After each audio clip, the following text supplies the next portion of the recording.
ilmu tasawuf dan ulama-ulama tasawuf. Ada yang pro, ada yang kontra, ada yang menghantam. Ada ustaz kata ilmu tasawuf ni lebih kotor daripada ayat cap. Kalau ada guru mengajar ilmu tasawuf ni, pasang dia duk ganggu bangkok ni. Allahu Akbar.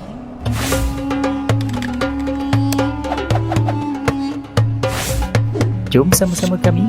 Caranya mudah. Hanya klik join button. Terima kasih. Assalamualaikum warahmatullahi wabarakatuh. A'udzubillahi minasyaitonir rajim. Bismillahirrahmanirrahim. Alhamdulillahirabbil alamin.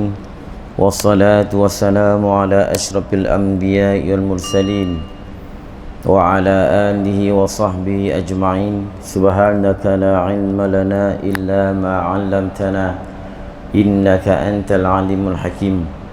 Rabbi shrah li sadri wa yassir li amri wahlul 'uqdatam min lisani yafqahu qawli. La hawla wa la quwwata illa billahil 'aliyyil 'azim. Wa la hawla wa la quwwata illa billahil 'aliyyil 'azim.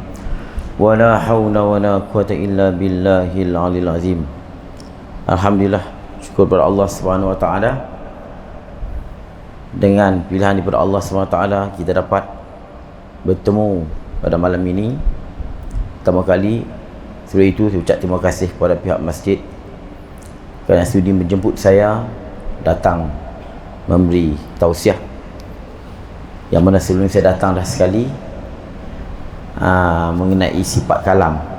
Nah, hari ini saya dipilih untuk membicarakan tentang tasawuf di sisi ahli sunnah wal jamaah. Bulan lepas saya di Masjid Tabung Haji bertajuk Tauhid di sisi ahli sunnah wal jamaah, ini akidah. Dan ke depan tinggal satu lagi, iaitulah fiqh ataupun mazhab fiqh di sisi ahli sunnah wal jamaah. Jadi alhamdulillah, syukur pada Allah SWT kerana Allah Ta'ala telah memilihkan kita menjadi seorang Muslim dan juga Muslimah. Ini satu nikmat yang paling besar sekali, yang tidak ada nilai harga dengan wang ringgit dan sebagainya. Nikmat iman dan nikmat Islam. Syukur pada Allah SWT. Dan kita dapat nikmat ini dapat dengan mudah sekali kita dapat. Kita lahir terus kita dapat, tanpa perlu usaha, berperang dan sebagainya, seperti mana yang didapat oleh para sahabat radhiyallahu anhum. Jadi ini satu nikmat yang besar. Dan bukan hanya sekadar itu, kita kena pastikan Islam kita ini, iman kita, Islam kita ini, adakah betul-betul berlandaskan Quran dan hadis, berlandaskan pegangan majoriti para sahabat dan juga yang dibawa oleh Nabi SAW. Kita pastikan, sebab kita ada tiga mazhab dalam Islam, dalam fiqh, mazhab dalam akidah, dan mazhab dalam bab akhlak ataupun ihsan ataupun tasawuf. Kalau kita hanya sebagai Islam, tapi Islam yang sesat, ada juga dia beragama yang dia beranggap bahawa agama Islam dia itu ataupun agama dia itu betul, rupa-rupanya tidak. Begitu juga akidah dan pegangan, ini yang penting. Dia sangka bahawa pegangan selama ini yang dia bawa, yang dia pegang dalam hati, itu betul, rupa-rupanya tidak. Begitu juga mazhab tasawuf, dia menyangka bahawa betul, tapi rupa-rupanya dia sesat. Ini kita kena pastikan. Inilah Agama ni kita jaga Islam, kita jaga iman, kita jaga ihsan. Sebenarnya hadis yang popular, Jibril datang tanya Nabi SAW, kan? Mal Islam, mal iman, wa mal ihsan. Nabi duduk Nabi duduk dalam majlis ilmu di Masjid Nabawi di Madinah. Nabi berbincang dengan sahabat, tiba-tiba datang Jibril. Saya ringkas cerita itulah, ceritanya panjang. Jibril datang tanya iman, tanya Islam, tanya iman dan tanya ihsan. Kenapa Jibril datang tanya? Dan Jibril tanya iman, Islam, iman dan ihsan. Kalau bahasa kita, soalan tu soalan mudah. Dia datang dalam keadaan merapatkan dua tumitnya dengan dua tumit Nabi. Fa'asnada rukbatayh ala rukbatayh wa wada'a yadayh ala fakhidhih, dan dia letak dua tangannya di atas dua pahanya.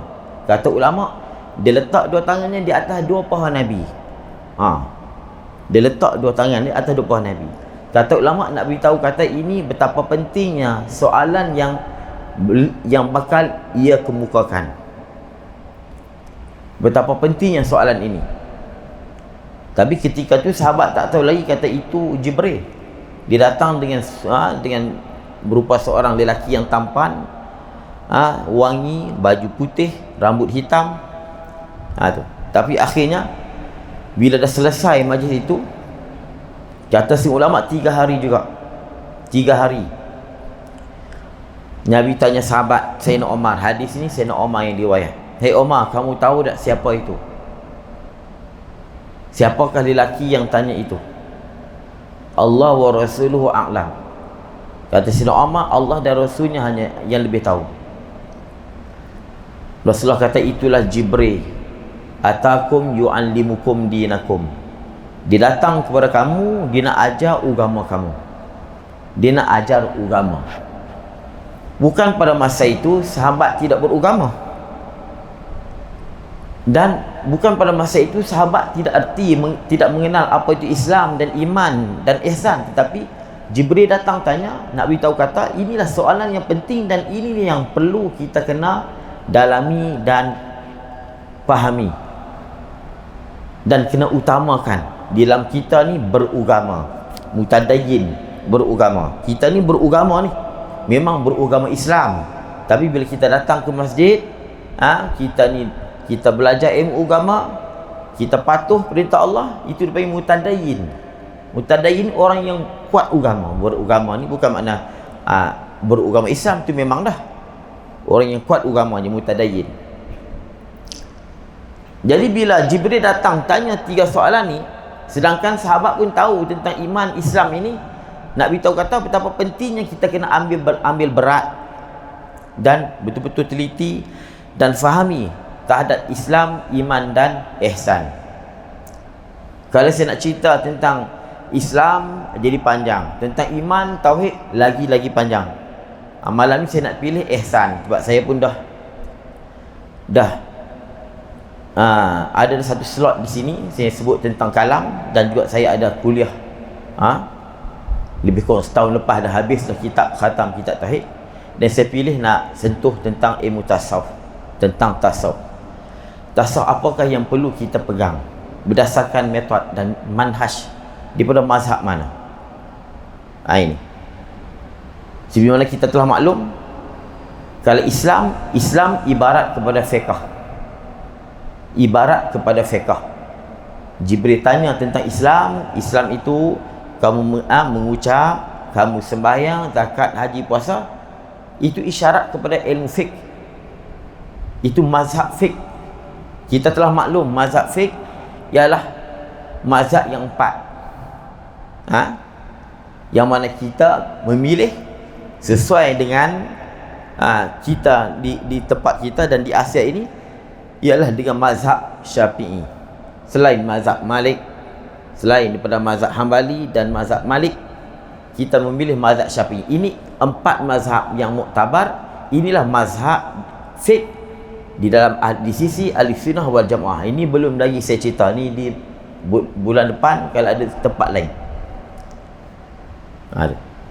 Bulan lepas tauhid. Malam ini tasawuf, insya-Allah.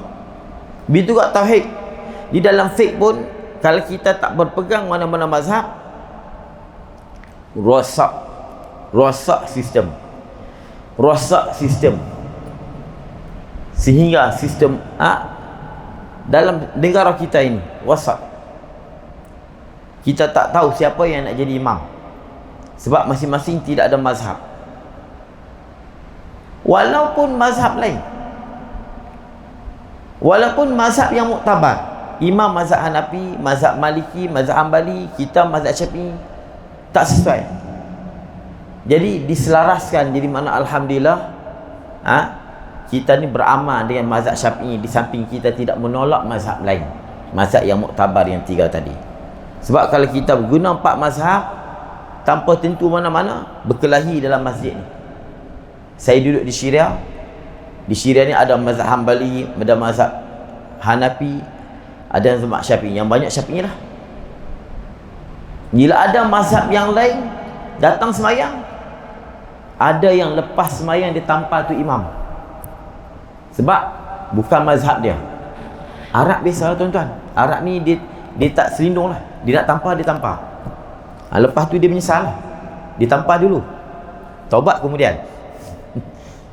Dia tampar tu imam. Tu imam tak wirid, tu imam wirid, dia tampar tu imam. Kenapa wirid?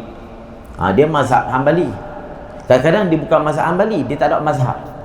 Ini masalah. Bertumbuk ada. Sedangkan di Syria ni banyak Syafi'i, tapi bila ada satu mazhab yang lain je, bertumbuk. Ataupun Syafi'i duduk di tempat Hanafi, bertumbuk.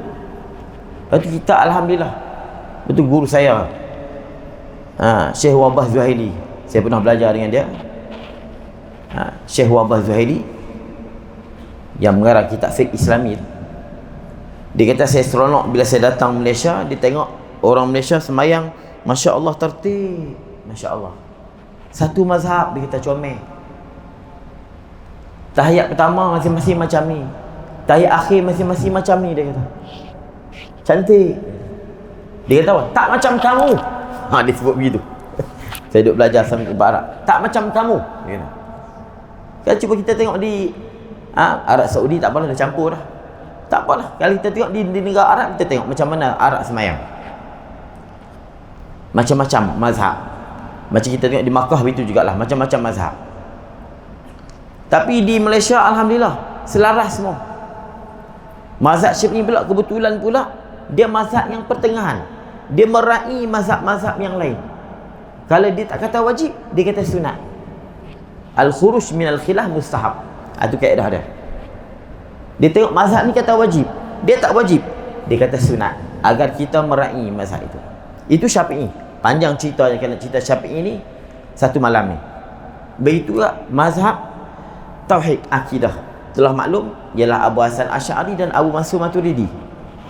Ini kita alhamdulillah di Malaysia kita alhamdulillah bermazhab Syafi'i dan bermazhab kita guna juga mazhab-mazhab yang muktabar, Hanafi, Maliki, Hanbali, alhamdulillah. Dan di samping kita kekal dengan mazhab Syafi'i, dan kita juga alhamdulillah sedar tak sedar kita berakidahkan manhaj yang dibawa oleh Abu Hasan Asy'ari dan Abu Mansur Maturidi yang popular dengan sifat 20. Itu.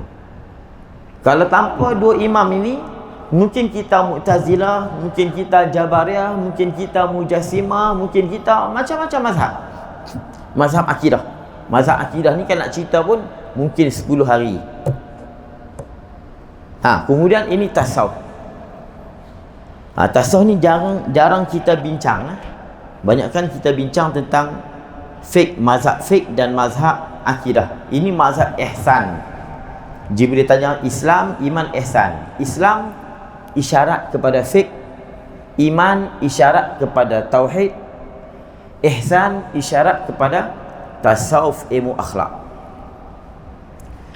Dan kebelakangan ini kita tengok macam-macam tanggapan manusia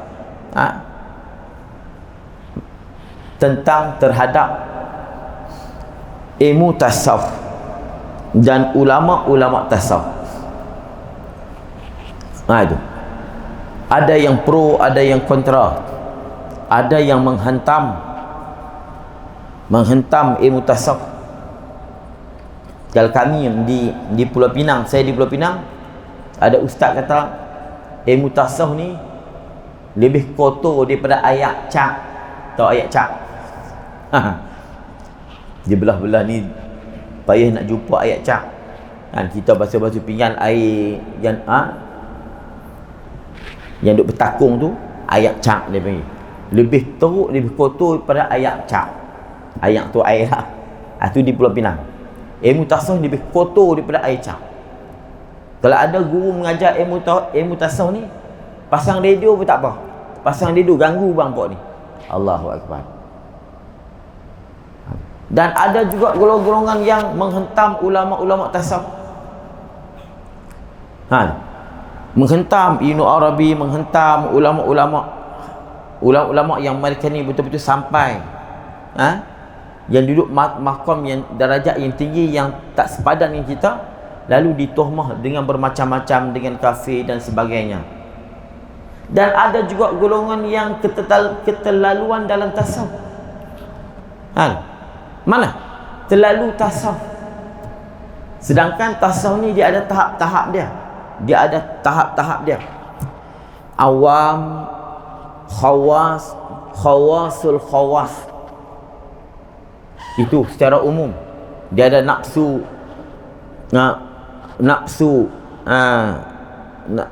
mutmainnah, mardiyah, radiyah, kamilah, mulhamah.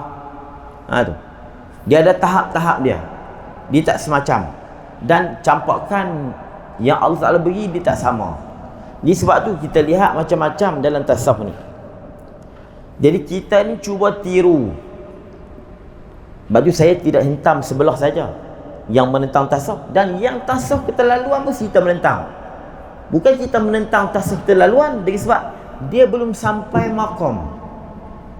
Dia tak sampai lagi maqam, tak sampai darajat yang tinggi, tapi dia berbuat-buat bersifat dengan tasawuf. Sehingga ada yang tak semayang. Allah Akbar wal iyazabillah. Ada sehingga mengatakan yang lain semua tak betul, dia saja betul. Ini pun ada juga. Sebab itu, apakah mazhab tasawuf kita? Mazhab fiqh imam yang 4, mazhab tauhid Abu Hasan Asy'ari, Abu Mansur Maturidi, dan mazhab tasawuf apa yang kita pakai? Ialah apa yang dibawa oleh Al-Imam Al-Ghazali dan juga Junaid Al-Baghdadi. Kenapa? Adakah dengan dua mazhab ini kita tolak ulama yang lain? Panjang bahasannya, kalau sempat saya sebut. Kenapa dipilih? Dipilih mazhab yang dibawa oleh, bukan mazhab tapi saya sebut dengan mudah. Sebenarnya itu bukan mazhab, cuma kita sebut saja. Kenapa kita mengikut berdasarkan apa yang dibawa oleh Abu Hasan Asy'ari dan Abu Mansur Maturidi, Imam Ghazali dan Junaid?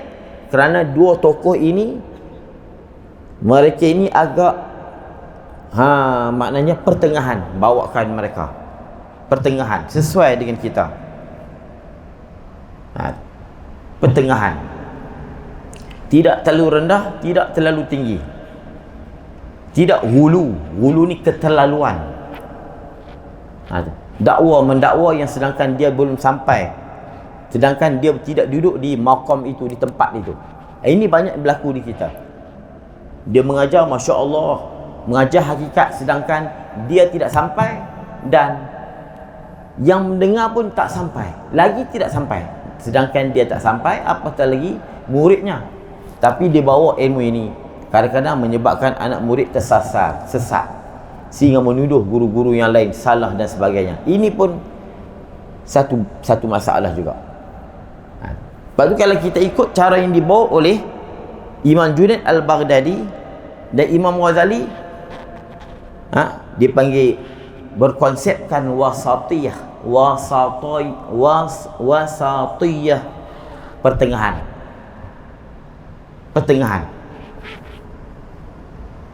Tetapi macam yang saya sebut, kita tidak menolakkan ada ulama-ulama yang lain yang tidak kurang hebatnya, dan kita tak tahu maqam mereka sejauh mana Junaid seperti mana Syekh Abdul Qadir Al-Jailani Sultanul Awliya, Syekh Abdul Qadir Al-Jailani Sultanul Arifin, Ibnu Arabi, Muhyiddin Ibnu Arabi, itu Imam Al-Jili, Ma'ruf Al-Qurfi, Syarri As-Sakti. Ni semua ni Masya Allah dahsyat-dahsyat, hebat-hebat. Kenapa kita tak pilih? Sebab mereka ni duduk di tempat mereka. Kita ambil yang wasatiyah, yang pertengahan.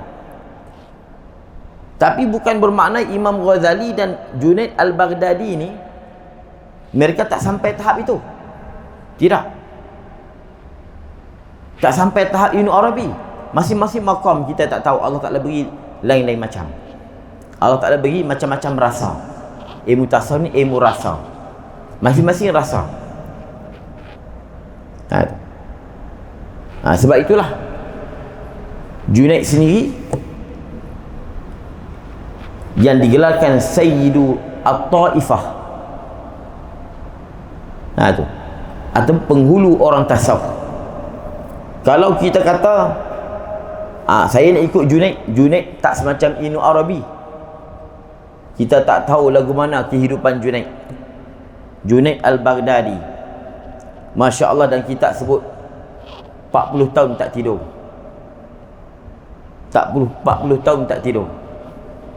Itu Junaid Al-Baghdadi yang dia diasuh oleh Syarri Sakti. Syarri Sakti ni bapa menakan Junaid Al-Baghdadi, yang dia ni tak pernah tidur terus. Dia tidur ketika baca Quran dan zikir. Baca Quran mengantuk, itu tidur dia.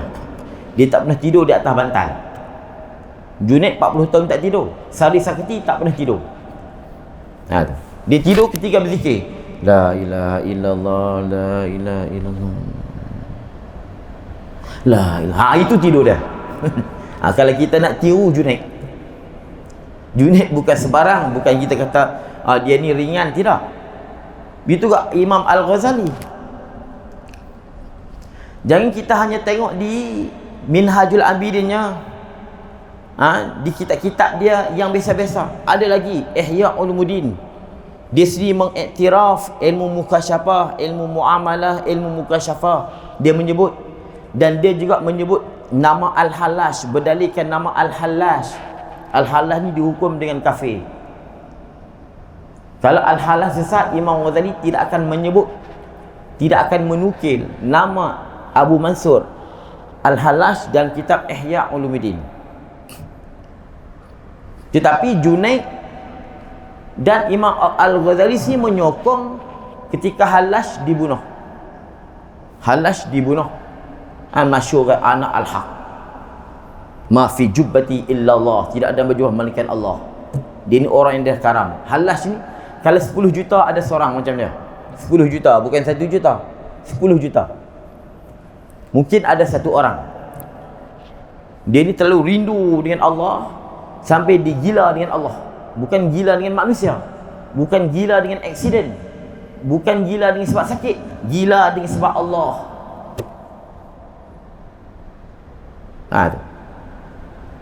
Jadi Junaid dikatakan pada masa itu Junaid lah, Syekh Junaid lah yang menghukum Hallash bahawa menyerah diri.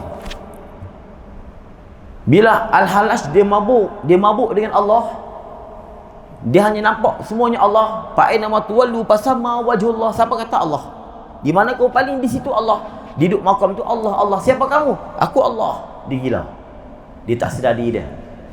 Jadi pada masa itu pemerintah suruh tangkap dan bunuh dia. Yang menyokong, yang suruh menyerah itu ialah Junaid Al-Baghdadi. Ini kata Junaid, dia duduk dalam pertengahan. Dia meraih syariat. Dia meraih syariat. Sebab tu kita berlandaskan Junaid. Dan Al-Ghazali pun menyokong di atas tindakan itu dari satu sudut. Junaid dia faham. Junaid tahu kalau dibiarkan Al-Hallash ini mengaku dia Tuhan, nanti masyarakat awam yang tidak sampai kepada makamnya akan meniru juga, menyebabkan yang lain kafir. Dia kalau kita mengaku Tuhan memang kafir. Tapi kalau dia gila dengan Allah, orang gila, bukan kita Junaid, orang gila, mati masuk syurga. Dia kata dia Tuhan pun tak ada masalah, dia gila. Ni. Bukan saya nak membela halas, bukan saya nak menolak halas tak. Saya nak bagi tuan-tuan dengar. Timbang tengok. Junaid menghukum halas bukan kerana perkataan dia, kerana takut berlaku fitnah. Jadi Junaid lah mengarahkan halas serah diri. Kata ulama, halas jadi ramah-ramah. Bila polis kerajaan nak tangkap dia jadi ramah-ramah. Dia keramat, orang keramat, dia gila. Bila Junaid kata halas, kamu serah diri, dia serah diri. Sebab apa? Junaid ra'i syariat. Itu kata kita ni tasawuf, kita ikut Junaid. Kalau ikut halas, rosak kita, kafir tak pasal. Kita kalau kita sedar kata kita ni kita mengaku kita Allah, kita kafir. Tapi kalau kita tak sedar bahawa kita ni kita, dan dia memang rindu dengan Allah, tapi ini tak ada dalam dunia ni sekarang, tak ada. Itu halas. Saya sendiri walaupun saya membela halas, kalau ada di Kuala Lumpur ni ada yang mengaku dia Tuhan, saya orang pertama yang akan katakan dia tu sesat. Tu. Kita nak adil, kita nak cerita hak sungguh. Ni Junaid tak salah.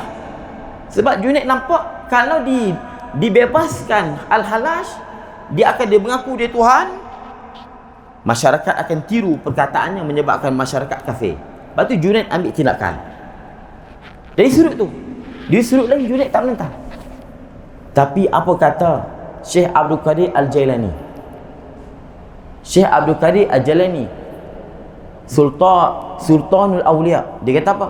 Lau adraktu zamanahu, kalau aku duduk semasa dengan halas masa tu, la akhastu biyadihi, aku akan ambil tangannya, aku akan selamat dia daripada dibunuh. Lau adraktu zamanahu, kalau aku duduk semasa dengan dia pada ketika dia nak dibunuh itu, kalau aku ada masa-masa tu, la adraktu biyadihi, la akhastu biyadihi, aku akan ambil tangannya, aku akan selamatkan dia. Syekh Abdul Qadir Jalani bercakap dari sudut hakikat. Syekh Abdul Qadir Jalani menghukum dari sudut hakikat. Syekh Junaid Al-Baghdadi menghukum dari sudut syariat. Dua-dua ahli tasawuf. Dua-dua betul. Ijtihad dua-dua betul. Itu. Jadi tentang al-halas, al-halas termasuk Ibnu Arabi lah. Ibnu Arabi, Al-Jili, itu masuk semua. Shibli, ini pokok-pokok hakikat. Pokok-pokok ni kita tidak boleh tiru mereka. Mereka ni ahli tasawuf yang mereka sedang mabuk dengan Allah. As-sakar dia panggil. As-sakru dalam istilah tasawuf, dia ada as-sakru, sakran, dia ada as-sahwu, siuman. Tu. Mungkin ketika Junaid menghukum al-halas, ketika tu dia sedang siuman. Mungkin ketika Syekh Abdul Qadir Jalani mengatakan halas tak salah, ketika tu dia sedang sakar, mabuk dengan Allah. Sakran, dia panggil mabuk. Ini yang kita tahu halas tidak salah kerana ada ulama-ulama yang membela. Sebab tu Imam Al-Ghazali dalam kitab Mishkatu Al-Anwar, kitab ni jarang dapat, tuan-tuan cari Mishkatu Al-Anwar karangan Imam Ghazali. Dalam tu dia membela halas, dia membela al-halas, tapi dalam sama dia menyokong Junaid dari sudut syariat, yang memang sepatutnya kena bunuh dan memang boleh dibunuh pun, sebab zahir percakapan dia menyalahi syariat. Begitu juga Ibnu Arabi, Masya Allah. Cuma kita tidak menolak ada ulama yang mengatakan mereka ini tak betul. Ada, tetapi kita yang bukan sampai darajat ijtihad macam-macam ulama ni, biarlah kita diamlah. Sebab kita bukan duduk di darajat ulama-ulama itu. Itu dia panggil ulama-ulama syariat. Imam Ghazali sampai satu peringkat kalau kita baca Ihya Ulumuddin. Saya di pondok alhamdulillah saya duduk baca Ihya Ulumuddin. Kami baca teks Arab, bukan hak Jawi, Arab. Kita jumpa macam-macam kalam-kalam dia. Kadang-kadang kalam-kalam itu pelik kita dengar. Sebab orang tasawuf mereka ada peringkat, kadang-kadang peringkat sakar, kadang peringkat sahun, siuman dan mabuk dengan Tuhan. Lepas tu kata Abu Abbas Al-Mursi, dia tak, aku benci kat ulama fiqh ni, aku tak suka kat ulama fiqh. Abu Abbas Al-Mursi, guru Ibnu Athaillah, aku tak suka pada ulama fiqh ni. Kenapa? Mereka menghukumkan Halas ini kafir dan mereka mengatakan Nabi Khidir mati. Ini huraian ni pun panjang kalau kita nak cerita. Itu aku tak suka pada ulama fiqh. Ini ulama fiqh yang selalunya yang menghukumkan ulama-ulama tasawuf ini. Sehingga Imam Ghazali sini pun dihalau. Dihalau di Maghribi, dia pernah duduk di Maghribi. Ada ulama-ulama fiqh menghasut pemerintah, menghalau Imam Ghazali keluar daripada Morocco, Maghribi. Sehingga dia berdoa. Dan dia minta bahawa jatuh kerajaan ini. Memang jatuh sungguh. Jatuh kerajaan Morocco selepas pada Imam Ghazali dihalau keluar. Sehingga Imam Ghazali menangis, minta pada Allah tunjukkan kebenaran dan minta kalau betul jatuhkan kerajaan yang ada. Tapi betul apa yang dia minta, jatuh kerajaan Morocco. Kebetulan pula yang naik itu ialah anak murid beliau yang menjadi khalifah, yang menjadi pemerintah pada masa itu, dan memanggil kembali Imam Ghazali masuk duduk di dalam Morocco. Tapi beliau menolak. Beliau menolak. Ini nak beritahu kata ada juga golongan-golongan yang menolak. Kita tak payah pedulilah itu. Dia mesti ada golongan-golongan yang bukan duduk dalam bidang itu akan menolak. Biarlah kita ambil ulama-ulama yang betul-betul dalam bidang itu yang menolak. Yang kita yang duduk di dalam situasi kita sekarang ini, kita pilihlah. Kita belajar ilmu tasawuf tanpa kita menolak, tanpa kita menuduh, menghukum ulama-ulama tasawuf dan ilmu tasawuf, dan tanpa kita keterlaluan. Kita belajar entah apa-apa ilmu sehingga kita tak datang masjid, sehingga kita tak semayang dan sebagainya. Jadi kita duduklah dalam wasatih, dalam pertengahan. Apa yang dibawa oleh Imam Ghazali dan Junaid Al-Baghdadi itu sesuai dengan kita. Di samping kita tidak menolak ulama-ulama tasawuf yang lain, di samping kita juga tidak mendakwa dakwa-dakwi dan sebagainya yang mengaku bahawa kita telah sampai pada makam bagian-bagian.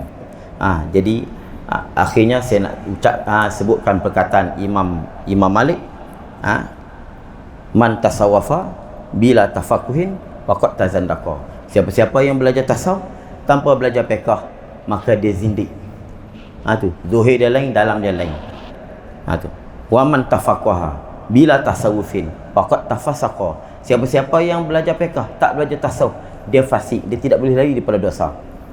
Wa man tahaqqaq wa man jama'a bainahuma. Siapa yang menghimpunkan hakikat dan dengan syariat, faqad tahaqqaqa, mantap dan kejap ilmu dia. Sebab itulah kata Junaid Al-Baghdadi, kata Imam Junaid, ilmuna haza muqayyadun bil kitab was sunnah. Ilmu kami, ilmu tasawuf kami ini terikat dengan Quran dan sunnah. Kalau dia menyalahi dengan Quran dan sunnah, jangan diikut, kata Imam Junaid. Itu yang dikatakan eloklah kita yang duduk di tahap yang biasa ini, kita belajarlah ilmu-ilmu tasawuf yang peringkat pertengahan, kitab-kitab Imam Ghazali dan kitab-kitab Imam Junaid, dan kita tak perlu kita belajar kitab-kitab yang tinggi-tinggi yang kita tidak sampai kepada darjat itu, sehingga menyebabkan kita jadi sesat ataupun kita menyesatkan.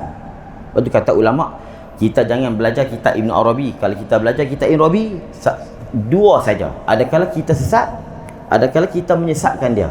Lepas tu Ibn Arabi menyebutkan, nahnu qaumun nahrumu mutala'ata kutubina. Kami satu kaum yang mengharamkan tengok kitab kami. Kami tak benarkan telaah kitab kami. Itu Ibn Arabi menyebut dalam kitab Futuhat Al-Makkiyah. Kami mengharamkan tengok kitab kami. Tapi sekarang kita tonjolkan perkataan-perkataan yang pelik. Ibn Arabi sedang mabuk dengan Allah, kita ambilkan perkataan ini, kita bongkarkan, kita dedahkan kepada masyarakat. Maka dua saja, sama ada kita sesat ataupun kita akan mengatakan Ibn Arabi sesat. Jadi sekadar itu dululah. Masa tidak mengizinkan kita, sama-sama kita belajar dan kita cari ulama-ulama, guru-guru yang betul-betul mantap dengan ilmu tasawuf dan tauhid, fiqh yang berdasarkan mazhab-mazhab yang sebut tadi. InsyaAllah kita akan selamat agama kita. Apa selamat agama kita? Selamat Islam kita dan iman kita dan dan tasawuf kita, ihsan kita. Jadi sekadar tu dulu, minta maaf banyak kalau ada silap salah. Sekadar tu dulu, insya-Allah kita amal apa yang kita dengarkan dan kita sampaikan kepada mereka yang lain yang tidak hadir, insya-Allah. Sekadar tu dulu. Wallahu subhanahu wa ta'ala a'lam bisawab. A'udzubillahi minasyaitonir rajim. Alhamdulillah ya rabbal alamin. Allahumma salli ala sayyidina Allah taqabbal minna du'ana innaka antas samiul alim wa tub 'alaina ya maulana innaka antat tawwabur rahim. Allahumma iftah 'alaina futuhal 'alim bi hikmati wa ansur 'alaina bi rahmatika ya arhamar rahimin. Wa nas'aluka Allahumma al khaifin wa inabatal mukhbitin wa ikhlasu mukinin wa syukra sabirin wa tawbatas siddiqin. Rabbana atina fid dunya hasanah wa fil akhirati hasanah wa qina 'adzaban nar. Wa sallallahu ala sayyidina Muhammad wa alihi wasallam. Walhamdulillahi rabbil alamin.